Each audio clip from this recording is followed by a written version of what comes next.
The conviction rate on crimes against children, for instance, in Dougherty County went from below 50% to near 100% under my tenure. We established a Women's and Children's Advocacy Center, which now serves over 1,000 women and children in a 27-county area in southwest Georgia.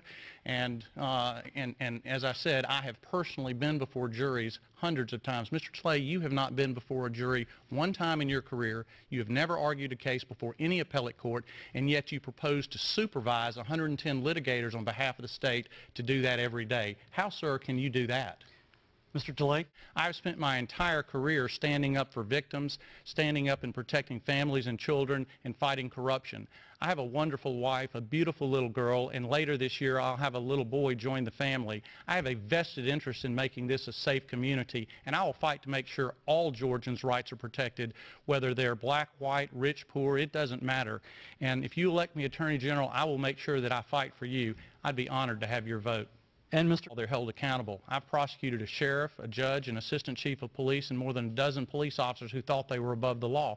I've also managed a district. Is it against the law? Is it worth subpoenaing records, email, phone records, and that sort of thing because of inflammatory faxes as opposed to more serious crimes? Sir, go ask the 3 families in Columbus who lost their loved ones whether it would have been worth an investigation beforehand to determine the identity of the person that showed up at that hospital and started shooting and killing people.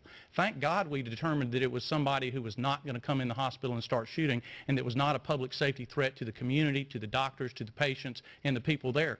Thank God nothing happened. But was it worth a subpoena just to determine whether or not that was a possibility? Absolutely. Thank you very much. Mr. Teilhet, I opposed the bill along with a number of law enforcement officials like Sheriff Tom Brown in DeKalb County because it was an unfunded mandate. Plus, you're looking to take DNA from people who write felony-level bad checks. I mean, what's the connection between that and solving sexual crimes? You never talk to anyone from law enforcement about whether this was a good bill or not. I'm all in favor of DNA. I'm all in favor of being able to introduce it in a courtroom, which I've done many times, something you've never done a single time. It can be used both to put sexual predators behind bars and exonerate innocent people. We need to do it, but we need to do it fairly and effectively. And our final... Thank you. And Mr. Teilhet said he's been working on it for 8 years, and we see where we are.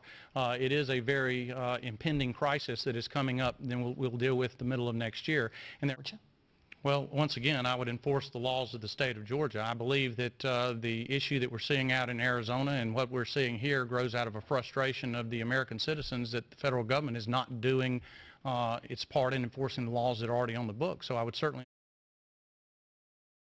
You drive 10 miles to and from your house to the state capitol, and you take $200 for that. At the same time, you're furloughing teachers and furloughing other law enforcement officials. That's the judgment that people need to make a decision about. Mr. Teilhet, let me ask you this. You tout a strong line against predatory lending, and yet in your last disclosure you accepted thousands of dollars from predatory lending lobbyists and companies. Why did you do that if you're really going to fight for the people against predatory lending? Courts, public records show that Mr. Teilhet has been to lunch with lobbyists more times than he's been in a courtroom. Going to lunch with lobbyists certainly doesn't prepare you to be the Attorney General. Handling cases in court is what gives you the experience to be an Attorney General. And that's it, Mr. Hodges.